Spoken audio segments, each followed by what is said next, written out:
Bonjour les amis et bienvenue dans ce 21e jour de Vlogmas. J'espère que vous allez bien. Milieu de matinée, je suis en repos, j'ai un peu plus de temps. Ça fait du bien. Rentrée hier soir tard du resto. J'ai terminé le montage en vous mettant dans la barre d'infos les liens vers tout ce dont je parle. Et en fait, on avait déjà changé de journée. Et donc, j'avais programmé la mise en ligne à demain. Et c'est ce matin où je me suis rendu compte que j'ai cafouillé. Enfin, bon, bref, le resto, c'était bien. C'était très bon. Nous avons mangé vietnamien. C'est une cuisine que j'aime beaucoup, même si on n'en mange pas souvent, puisqu'il n'y en a pas trop dans le coin. Mais là, c'était vraiment très bon, très fin, très parfumé. Je me suis régalée. Petit point météo. Aujourd'hui, c'est lumineux. On ne peut pas dire qu'il fait beau. Là, je vois à travers la véranda des nuages arriver. Mais il fait froid. Alors, mon homme est en repos. Il est parti faire un petit truc de bricolage avec mon beau-père. Je vais me dépêcher parce que déjà que mon homme regarde avec un air, comment vous dire, me regarde un peu bizarrement, tourner ses vlogs. Et alors mon beau-père, je crois qu'il va halluciner complet. Bref, j'espère que vous allez bien, que tout va bien chez vous, hein. Dernière ligne droite. Va peut-être falloir que je m'inquiète de ce qu'on mange ce week-end, hein, mais bon, surtout à remplir le frigo parce que j'ai Chloé qui va rentrer, ça va être... idéalement, ça serait bien qu'elle ne trouve pas un frigo vide, quoi. Vous voyez ce dont je vous parle. Ce soir, on fait un petit repas, enfin une auberge espagnole avec l'atelier couture. Je suis trop contente. Ça va faire du bien d'avoir un peu plus de temps de se parler et de faire plus ample connaissance, tout ça, tout ça. Bref, vous savez tout. Je porte mon pull Kobe de Bérangère Caillot, Lilophile, que j'avais eu l'occasion de tester. Je vous remontre le dos. Il se caractérise avec une fausse patte de boutonnage. Comme c'est une manche plutôt courte, je le porte avec mon magnifique gilet Anya que j'adore. Quand j'ai envie de chiller à la maison, voilà, souvent je l'enfile. Et ma magnifique broche rouge-gorge, puisque j'adore les rouges-gorges. Voilà. J'avais envie, j'ai pris le temps ce matin de lire un petit peu vos commentaires. Alors, vous êtes pas mal à tricoter avec des le jacquard chaussette avec des mini circulaires.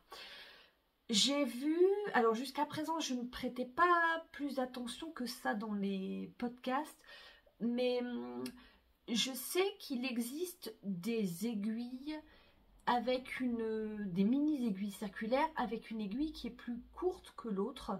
Je voulais savoir si ça vous aidait. Enfin, alors, voilà. J'ai des mini circulaires, mais j'en ai pas mal. J'ai tricoté des manches avec ça. J'ai d'ailleurs tricoté les manches de ce pull-là, de ce pull Kobe. Par contre, je ne sais pas quoi faire de mes autres doigts. Quand je tiens mes aiguilles, je sais pas, j'ai tous mes autres doigts qui me gênent. Et c'est pas hyper intuitif. Enfin, j'ai tendance à me crisper du coup sur les aiguilles.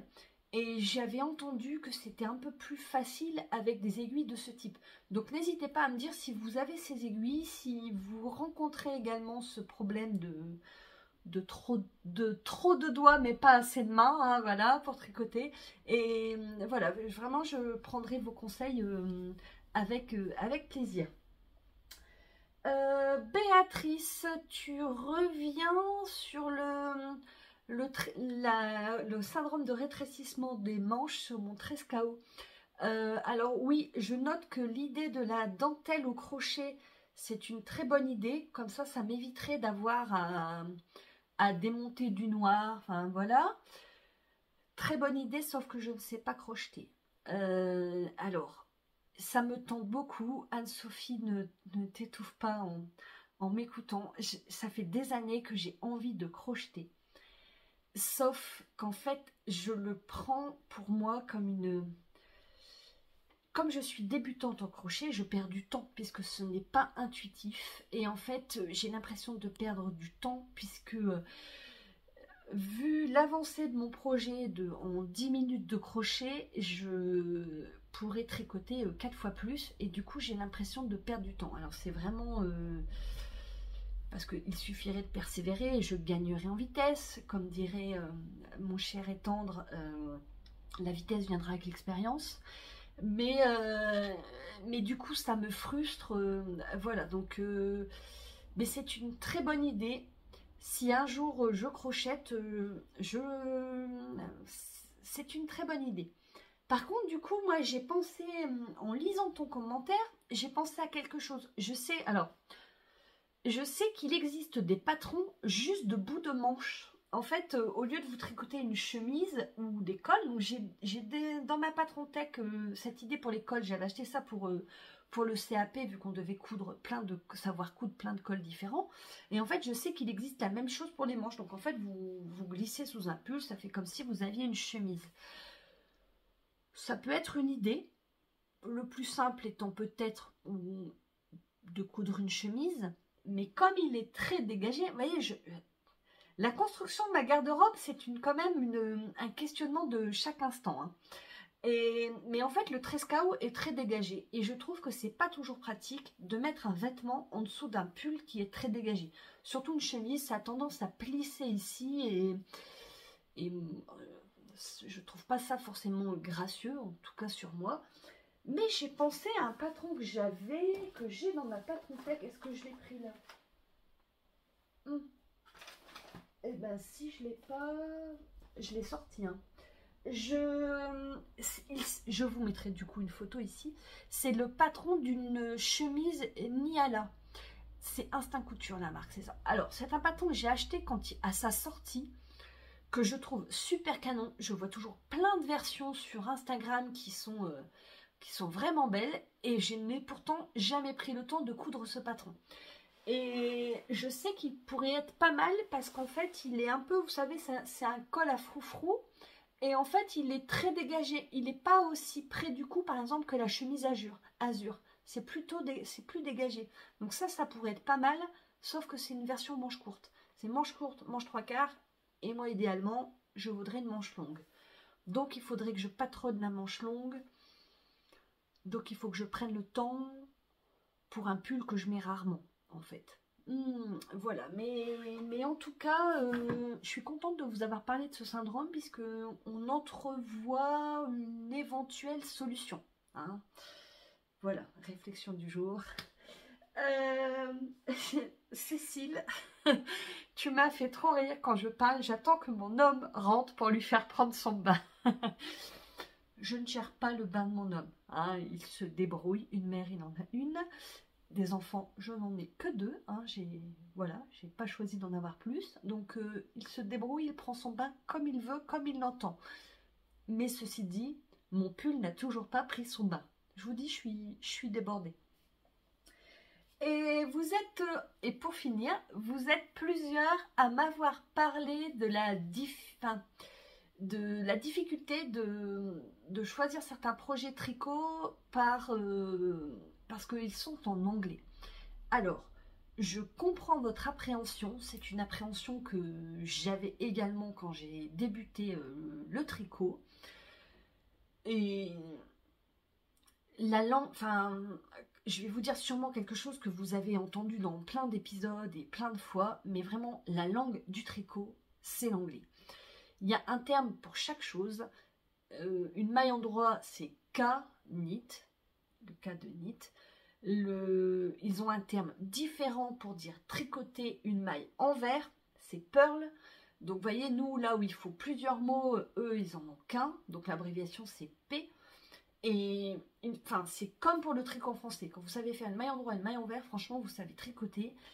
Moi, je suis absolument pas bilingue, à mon grand désespoir. J'aimerais aussi prendre des cours d'anglais avec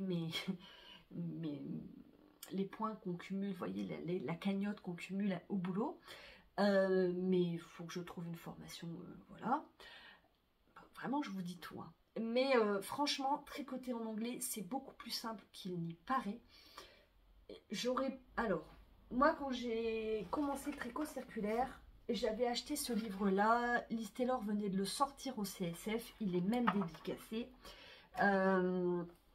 Dedans, elle a une rubrique, page 101, sur le tricot en anglais. Ce que j'avais trouvé pas mal, c'est qu'il y avait des abréviations. Alors, je vais vous en dire quelques-unes, hein, sans trahir le... C'était quoi? J'ai vu tout à l'heure, c'était Quise. Alors, c'est K-Wise, c'est Knitwise. Et elle vous dit l'abréviation, positionnez la maille comme si vous la tricotiez à l'endroit. Et donc avec Pearl c'est pareil. Mais je trouve ça bien, c'est qu'il y a des abréviations dans ce livre. Vous l'aurez compris, je suis très bouquin. Je pense qu'il est en rupture dans pas mal d'endroits. C'est surtout aussi que moi j'ai une ancienne édition. Je pense que la couverture a changé depuis. Mais là c'est pas mal. Moi je l'aime bien parce que vous voyez, je vous ai parlé ces jours-ci que je ne savais plus faire une maille enroulée. Parce que moi j'utilise le German, enfin les rangs raccourcis à l'allemande, voilà, je cherchais le terme. Du coup, je suis allée voir dedans comment on faisait une maille enroulée. C'est pas mal d'avoir un truc comme ça. Alors, la deuxième chose que je peux vous conseiller, si vous n'avez pas le bouquin, vous ne voulez pas investir, et ça, je l'ai découvert grâce à Anne du podcast Anne le chat. Tu passeras sûrement par là, Anne, je t'embrasse. Et en fait, on a Google, enfin, normalement, on est assez nombreuses à avoir un smartphone. Vous ouvrez Google, et comme si vous alliez faire une recherche dans Google, sauf qu'au bout de la ligne, il y a un appareil photo. Vous cliquez sur cet appareil photo, il y a des petites lignes qui apparaissent en bas, des petites rubriques, et en fait, il y en a une, alors moi, pour le mien, c'est tout à gauche, et c'est marqué traduire. Vous cliquez dessus, vous le mettez sur votre document, sur n'importe quel document. J'ai essayé en couture et en tricot, ça marche. Et en fait, ça vous traduit automatiquement le texte qui apparaît à travers votre appareil photo. Vous faites une capture d'écran et puis là, vous avez, voilà, ça traduit. Alors, faites attention à la traduction Google. Bah déjà, ça ne comprend pas toujours les abréviations et puis c'est strict et enfin c'est de l'intelligence artificielle, il n'y a pas de réflexion derrière, quoi, vous voyez. Mais c'est aussi un très bon moyen de se rassurer, d'avoir un support. Troisième conseil, vous pouvez choisir un modèle qui existe en français et en anglais. Moi, c'est ce que j'avais fait. Je ne sais plus quel modèle j'avais. Mon premier modèle en anglais, je ne m'en souviens pas. Mais j'avais imprimé, je pense que c'était chez Nadia Crétin-Lechen. Et en fait, il y avait j'avais imprimé la version anglaise. Et quand j'ai eu des difficultés, je suis allée voir du coup dans la version française ce qu'elle voulait. Ou en tout cas pour me rassurer. Ça, c'est un bon moyen aussi de savoir, de se rassurer. Je pense que c'est vraiment, on est des nanas, on doute beaucoup. Et en fait, voilà, il suffit juste de se rassurer. Et enfin, le dernier conseil, c'est la communauté tricot. Moi, je n'ai trouvé que de la bienveillance dans la communauté tricot. Et ben, vous n'hésitez pas à les demander à votre tricopine préférée, à des connaissances. On fait énormément de connaissances. Enfin, moi, c'est mon cas. Des rencontres virtuelles qui sont charmantes. Enfin, voilà, que de la bienveillance. J'ai mon cœur qui s'emballe rien qu'à l'idée de penser à vous. Et franchement, n'hésitez pas à les demander. Je serais vraiment étonnée que vous vous fassiez rembarrer en disant non, tu te débrouilles avec ton tricot en anglais, quoi. On partage pas le patron, on partage des petits morceaux et voilà, l'idée c'est d'avancer puis de s'entraider. Hein, donc franchement, n'hésitez pas. Bien évidemment, j'avais envie de vous parler de plein d'autres choses. Bien évidemment, nous sommes à 14 minutes, je n'en ai pas le temps. Enfin, après, ça va être compliqué. J'espère avoir répondu à certaines de vos questions. Vraiment, je mets des cœurs et je note quand vous me posez des questions. Je suis pas sûre d'avoir le temps d'y répondre avant la fin des Vlogmas, mais j'essaie. Hein. J'en viens au concours du jour. Je suis ravie de ce sponsor. Laetitia, j'ai mon cœur qui s'emballe encore. Aujourd'hui, c'est Laetitia, derrière la marque Les Trois Chats, qui vous propose, voilà, elle va vous faire gagner une bougie de votre choix. Il y en aura une à gagner sur YouTube, une à gagner sur Instagram. Alors j'ai quelques-unes de ces bougies que j'aime beaucoup, mais ça c'est pareil, je pense que vous en avez entendu que du bien parce que elles sont... Enfin c'est naturel, c'est des odeurs agréables, c'est pas, ça reste pas comme des bougies industrielles. Enfin vraiment, j'adore ces produits, mais alors j'adore encore plus la personne qui est derrière cette marque, qui est touchante, la sensibilité à fleur de peau, enfin vraiment... Bah ouais, cœur, Laetitia, franchement, je t'adore. Et donc, pour participer, vous faites comme d'habitude, vous me laissez un commentaire en barre d'infos, enfin en dessous. Vous pouvez également jouer sur Instagram, vous inviter les amis, vous vous abonnez, comme d'habitude. Vous aurez 10 jours pour jouer. Et puis, j'ai un petit nœud dans la gorge. Je vous embrasse, je vous dis à demain pour d'autres blabla créatifs. Gros bisous, salut.